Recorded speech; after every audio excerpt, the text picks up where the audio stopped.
యేసు ప్రభు వారిని సర్వలోకానికి చూపించే ఒక మెయిన్ 4 కాజ్ అన్నమాట ఈ 22వ అధ్యాయము. ఏదో ఆయన మాట్లాడడం, అబ్రహాము కత్తి పైకెత్తగానే దేవుడు వెంటనే ఆకాశం నుండి పిలవడం, పొట్టేలును ఇస్సాకు ప్లేస్లో రీప్లేస్ చేయడం, అంత సింపుల్గా జరిగిపోదు కదా. దేవుడు మన జీవితంలో ఒక ఆజ్ఞ మనకి ఇవ్వాలి అనంటే ఆ మాటకు తగిన విధముగా మన ప్రాణ ఆత్మ దేహములను ప్రిపేర్ చేస్తాడు. ప్రతిరోజు మనతో మాట్లాడే మాటలే ఆ నేచర్ని మనలో నింపుతాయి.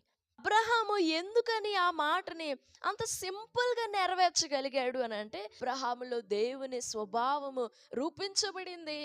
అవును, నీలో కూడా దేవుని నేచర్ రూపించబడినప్పుడే దేవుడు తనకిష్టమైన తన చిత్తాన్ని, తన హృదయానుకూలమైన చిత్తాన్ని నీ దగ్గరకు ధైర్యంగా తీసుకురాగలరు.